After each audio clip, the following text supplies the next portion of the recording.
माँ की सीख। सुधा की नई नई शादी हुई थी। वह ससुराल से 1 महीने बाद जब अपने मायके लौटी तो माँ के सामने रोने बैठ गई और आंसू बहाते हुए बोली, माँ तुमने मुझे किस घर में पटक दिया। वहाँ तो मेरी कोई इज्जत ही नहीं है। सारा दिन नौकरानी की तरह रसोई घर में खड़ी रहती हूँ। किसी को भी दया नहीं आती मुझ पर। कभी सास ससुर की रोटी पकाओ तो कभी 2 छोटे देवर की रोटियाँ पकाओ।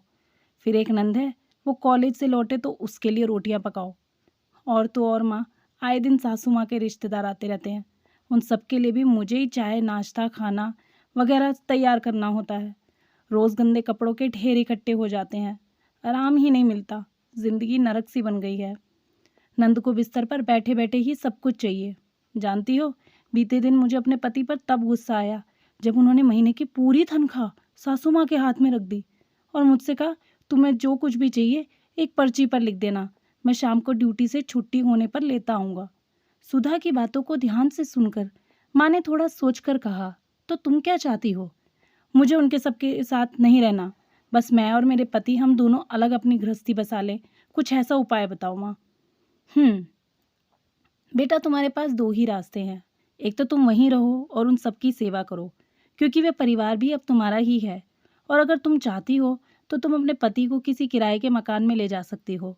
वहाँ तुम्हें किसी का खाना नहीं पकाना पड़ेगा, किसी के कपड़े नहीं धोने पड़ेंगे, पति की पूरी तनख्वाह भी हाथ में ही तुम्हें मिलेगी। लेकिन याद रखना, जब तुम्हारे कोई पुत्र होगा, जब वह बड़ा हो जाएगा, उसकी भी शादी होगी, घर में तुम्हारे जब बहू आएगी, उस वक्त तुम यही चाहोगी कि मेरा बेटा और मेरी बहू मेरे ही साथ रहें और मैं अपने नाती पोतों के साथ खेलूं। प्यास लगने पर मेरे नाते पोती दौड़ कर मेरे लिए एक गिलास पानी ले आएंगे। कोई ऐनक ढूंढकर मेरे हाथ में थमा देगा। कोई कहेगा, दादी जी खाना बन चुका है, थाली लग गई है, आओ हम सब मिलकर खाना खाएंगे। माँ ने आगे बोलना जारी रखा, जिन कामों को तुम दुख बता रही हो, एक एक करके गिना रही हो, दरअसल यही जीवन के महत्वपूर्ण क्षण हैं।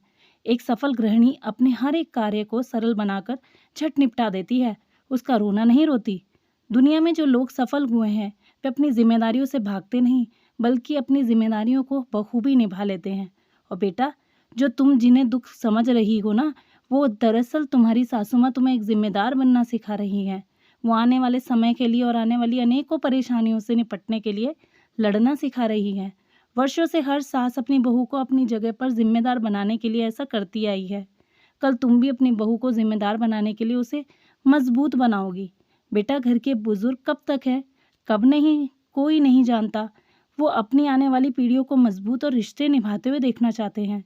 कल तुम भी अपने बच्चों से यही आशाएं रखोगी। सुधा की आंख में आंसू थे। सुधा ने उसी वक्त अपना बैग उठाया और बोली, बस माँ, मैं समझ गई आपकी बातों में अनमोल सीख है। मैं चली अपने ससुराल, शाम होने वाली है।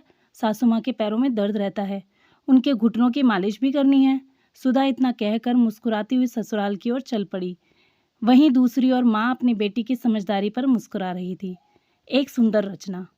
दोस्तों, अगर हर माँ अपनी बेटी को ऐसी ही सीख दे तो क्यों किसी बेटी का घर टूटे। हर बेटी अपने घर खुश रहे।